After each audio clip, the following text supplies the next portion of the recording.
Упорная работа в течение 22 лет и постоянное участие в граффити и уличном искусстве. Она имеет степени в области графического дизайна из 2 университетов и опубликовала целых 3 книги об уличном искусстве.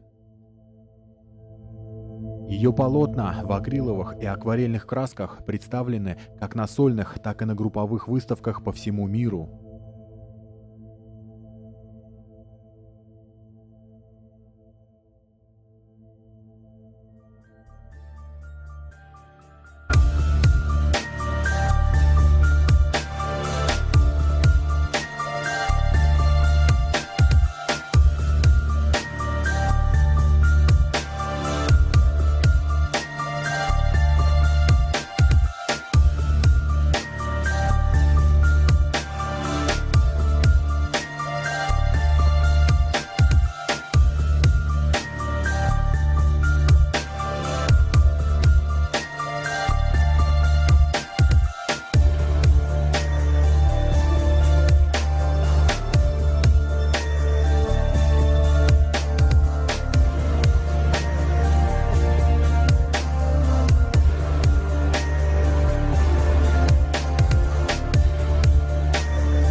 Настоящее имя Клаудия Вальде. Родилась в 80-м году в Германии, в небольшом городке Бауцене.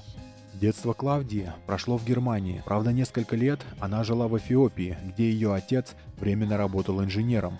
Но возвращение на родину стало для девочки целым испытанием. Она никак не могла привыкнуть к новой обстановке, постоянно чувствуя себя чужой. Поэтому и увлеклась граффити. Это помогало ей самоутверждаться. Под первыми же работами оставляла подпись «Мэт Си». «Мэт» в переводе с английского означает «сумасшедшая», ну а «Си» — это первая буква имени Клаудия. Получилась «Сумасшедшая Клаудия».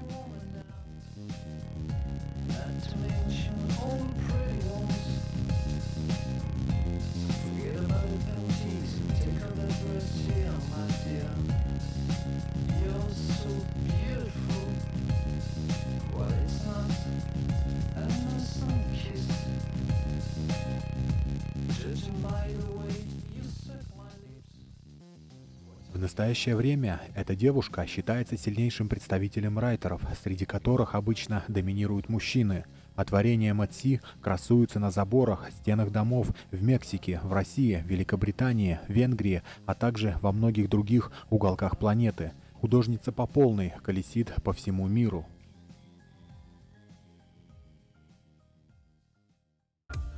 Самая масштабная ее работа – это картина, написанная на стене площадью в 700 квадратных метров в одиночку.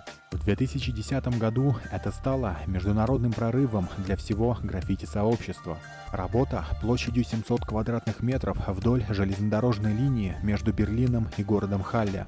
На момент создания эта работа являлась самой большой граффити-картиной, созданной одним человеком за 4 месяца. А сама идея целиком и полностью посвящалась граффити-художникам. И называется «Машина стиля», где поэтапно Мэт Си постаралась показать свое видение создания граффити от скетча до готовой работы.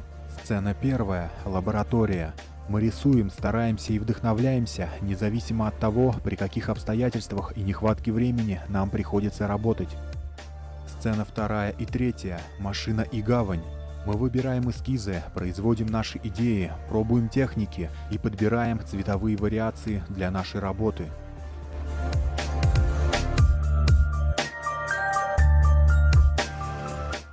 Сцена четвертая. Трудная поездка. Большая часть наших работ разрушается либо руками человека, либо силами природы. Поэтому мы должны продолжать делать свои работы, независимо от того, какая судьба ждет их в дальнейшем.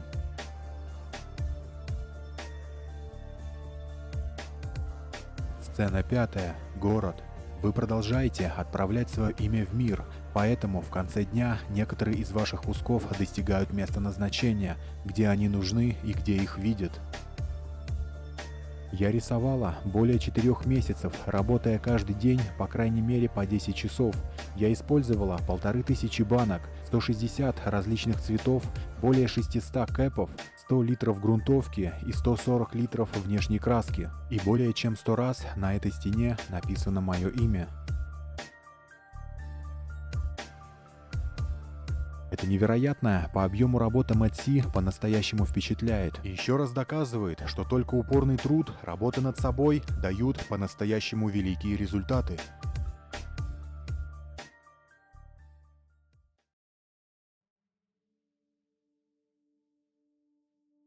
Мэтт Си является автором 3 книг о граффити, а в 2 из них она провела целое исследование уличного искусства и его эволюции во времени. Первая книга была опубликована в 2007 году и называлась «Sticker City Paper Graffiti Art» – «Городские наклейки. Бумажное граффити-искусство». В этой книге она исследует уличную культуру ручных росписей, ручных плакатов и наклеек. Значение книги заключается в трансформации движения граффити, позволяя читателю понять эволюционный путь всей художественной формы. Здесь культурный сравнительный анализ обогащается большим количеством городов и художников, которые были изучены в этой книге. В 2011 Мэтт Си разработала и опубликовала свой второй огромный проект, а именно книгу о граффити с названием Street Fonts Graffiti Alphabet from Around the World. Над этой книгой она работала 2 года и действительно добилась ожидаемого эффекта. 320 страниц, ровно 150 райтеров и более 400 рисунков. Книгу выпустили на 6 разных языках. Странно только то, что не выпустили тираж на русском языке, хотя райтеры из России также работали над этим проектом. Аннотация из книги. Граффити всегда вдохновляло творческих людей на различные творения. Ну и вот теперь все смогут заглянуть в бездонный мир граффити изнутри. 150 райтеров из разных стран мира 2 года потели над созданием уникальных алфавитов, букв и цифр. Можно сказать, в этой книге зародилась новая эпоха граффити. Райтеры представили в иллюстрациях скетчи, алфавиты и просто фантастические зарисовки. В книге представлены работы райтеров из России, а именно Аския, Шими, Кио, Колла и Стэн. А в 2015 году, уже как известный во всем мире уличный монументалист Мэтт Си представляет мировое турне по более чем 200 локациям из лучших XXL граффити и уличных художественных росписей. Фрески показаны из Парижа, Берлина и Лос-Анджелеса. 3-я книга Мэтт Си о мурал-работах и выходе граффити на новый уровень. В ранние годы незаконное граффити и уличное искусство должны были быть скромными по масштабам, спешно создаваясь в течение нескольких часов или даже минут, и также быстро уничтожались властями или вандалами. Теперь граффити и уличные художники могут выводить свои работы на совершенно новый уровень, создавая тщательно спланированные работы, которые охватывают все здания и добавляют новое визуальное измерение в городе.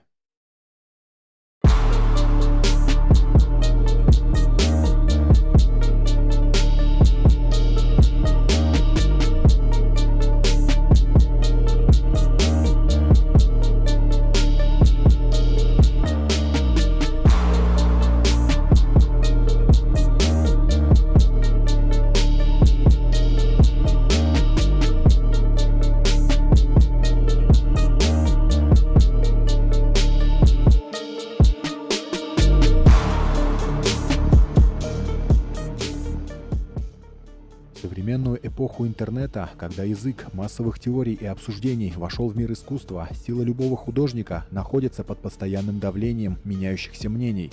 И это особенно актуально, когда речь идет об уличном искусстве, движение которое подтверждает, что современное искусство становится так или иначе отстраненным от художника.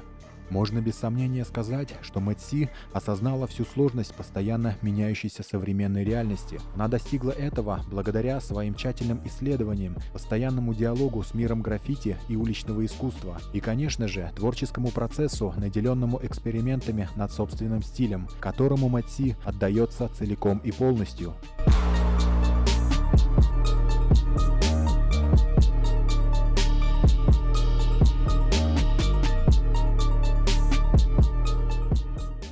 В 2011 году, когда шумиха вокруг Бэнкси и его номинации на «Оскар» начала набирать обороты, Мэтси проживала в Лондоне и застала тот момент, когда люди внезапно начали платить сумасшедшие деньги за его работы и даже вырезали их со стен. Со всем этим безумием общество показало свои два лица. С одной стороны, они называли нас вандалами и преследовали людей, использующих краску для распыления, как преступников. С другой стороны, это был хороший рычаг, чтобы иметь граффити в их рекламных кампаниях и называть это искусством, как только кто-то заплатит за это целое состояние.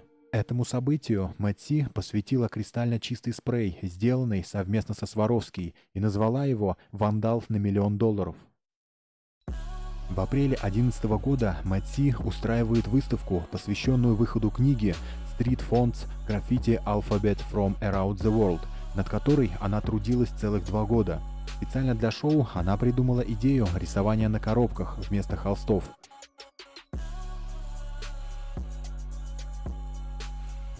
Также для своей выставки Мэтси сделала большую работу в 125 квадратных метров, используя свой алфавит. В работе впервые использовались 2 новых цвета от молотов, сделанные специально в честь их сотрудничества.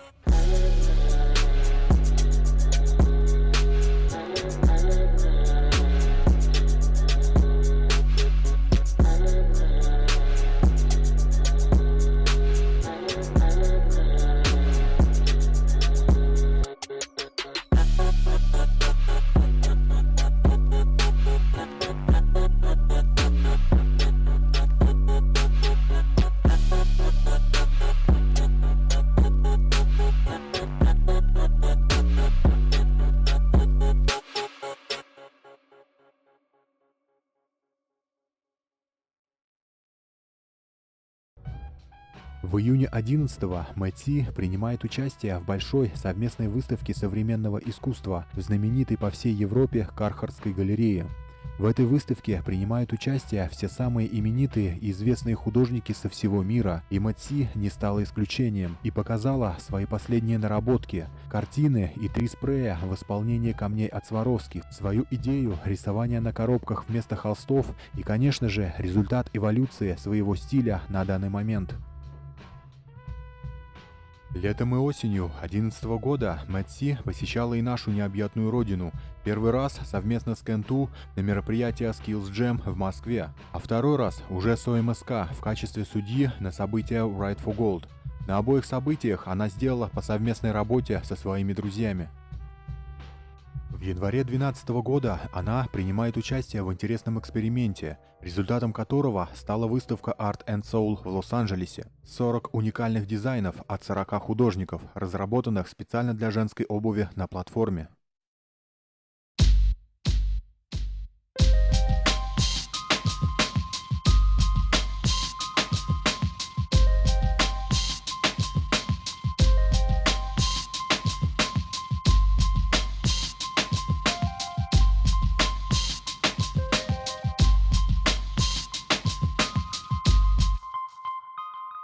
А уже в феврале открывает свою сольную выставку в Швейцарии под названием «La Grill Show», которая также собрала немало зрителей, несмотря на холодные вечера Швейцарии.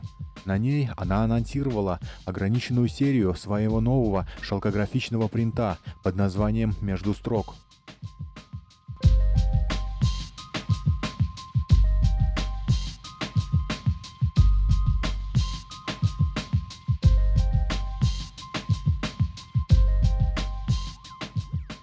Мэтси никогда не смотрит телевизор, но обожает фильмы, поэтому она решила объединить свою любовь к фильмам со своей страстью к рисованию. И оформила стену общей площадью 84 квадратных метра в стиле парка юрского периода. Также Мэтси любит придумывать названия к своим работам, и название к этой работе звучало так: Как только мы вымрем, жизнь продолжится. Подпись основана на одной из великих цитат доктора Яна Малкольмса.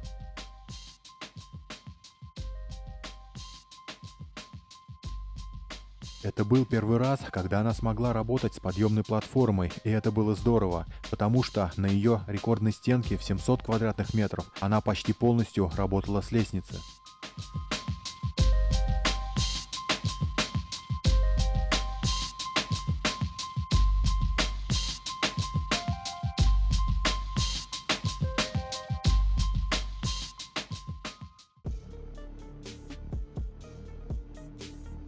Летом 2013 года Мэтт Си отправляется в Лондон, чтобы сделать огромную роспись в Шеретихе, работа над которой заняла у нее 3 долгих дня, но в результате получилась очень яркая и символичная работа. В октябре того же года Мэтт Си делает свою вторую по величине масштабную работу общей площадью в 550 квадратных метров. После рекордной стены в 700 квадратов это была самая большая роспись, которую она делала. В этой работе она использовала более 1000 банок краски и рисовала по 10-12 часов ежедневно. Мэтт Си, как и многие девушки, боится высоты, поэтому эта стенка для нее была довольно сложной во многих отношениях.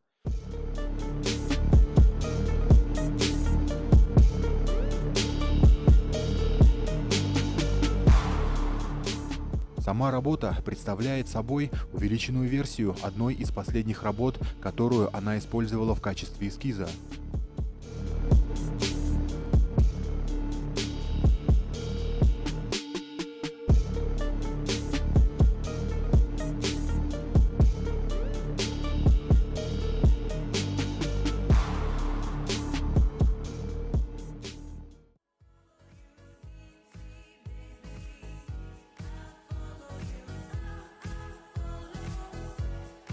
А ровно через год Мэтт Си делает еще одну большую мурал-работу в рамках фестиваля на Таити.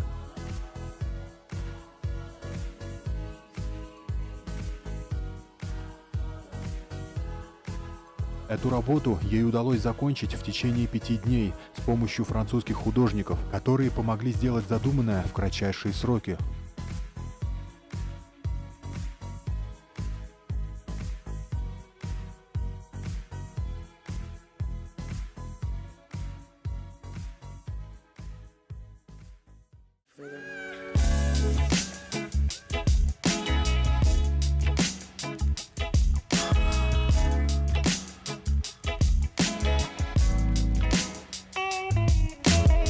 Летом 2014 года Мэтт Си отправляется в штаб-квартиру Молотова, чтобы догнать своих старых друзей и, наконец, нарисовать свою версию поезда Молотов, для которой она использовала банки Молотов премиум.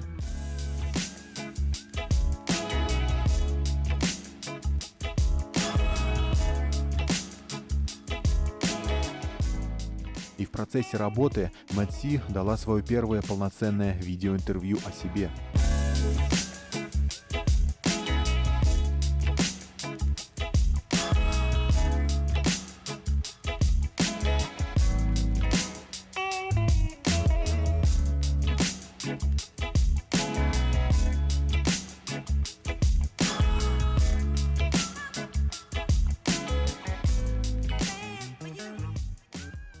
А уже через пару недель она представляет свою очередную соло-выставку размышления, над которой Мэтт трудилась больше года. На ней она представила свои последние принты и новые работы, а также свое новое изобретение под названием калейдоскоп, смотря в который на свет, вы увидите части работ Мэтт Си в переливе цветов.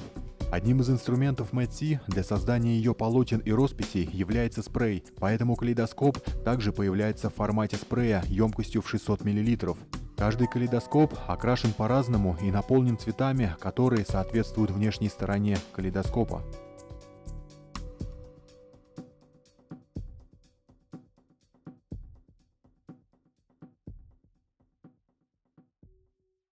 I won't soothe your pain.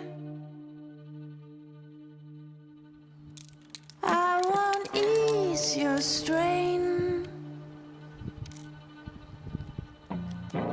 I seek you out.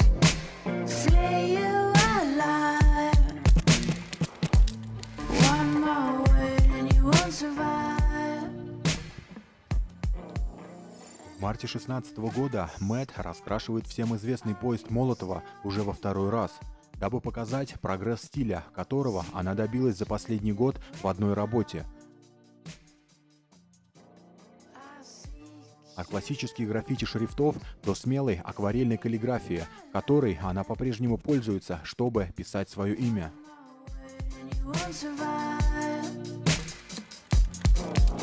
And I'm not scared of your stolen power. See it rise through you anyhow.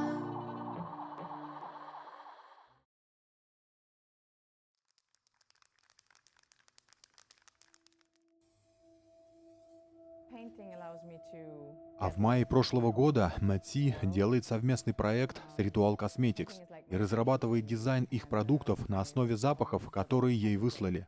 Они прислали ей только аромат ограниченной линейки их продуктов. Затем она нарисовала холст в соответствии с запахом. Как призналась Мэтт, это был первый ее аромат для вдохновения. После чего Ritual Cosmetics взяли часть этого холста и применили ее к дизайну 8 своих продуктов, которые составляют ограниченное летнее издание.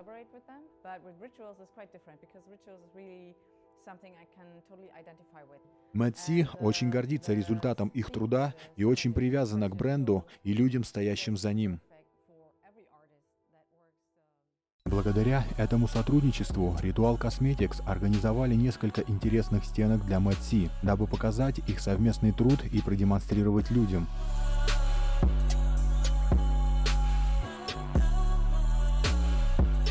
Она сделала самые крупные холсты в Амстердаме, в Олимпийском стадионе, в Берлине и Антверпене, в Королевском музее изящных искусств.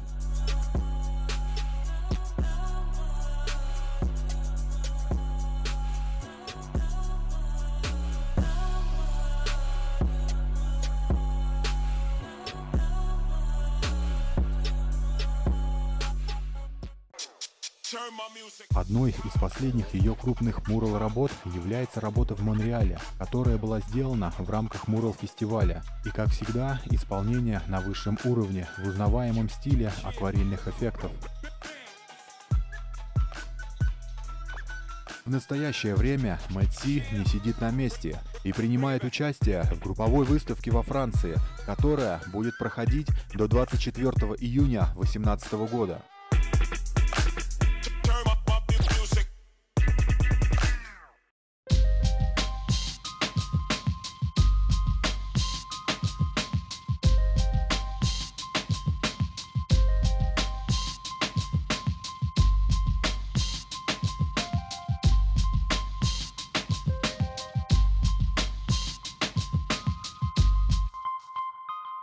Надо сказать, что это очень трудолюбивая девушка, которая полностью отдает себя своему делу, не жалея времени и сил. И за это, конечно, получает свою значимую роль в граффити-культуре.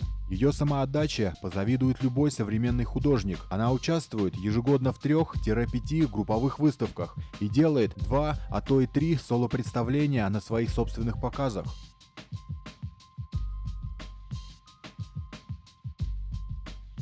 Изучая материал из ее блога, мы то и натыкались на выставки и путешествия по всему миру. И рассказать о каждом ее движении в граффити не хватило бы и 3 часов, поэтому рекомендуем ознакомиться с ее блогом, который она ведет у себя на официальном сайте. Там вы найдете всю необходимую информацию о проходящих и предстоящих выставках, путешествиях и экспериментах. Ссылку на ее официальный сайт и социальные ресурсы мы обязательно оставим в описании. Спасибо всем за просмотр этого ролика. Делитесь в комментариях своим мнением об этом художнике и обязательно пишите, кого бы вы хотели увидеть в наших выпусках. Всем спасибо за внимание. Увидимся в следующих выпусках. Всем удачи и пока.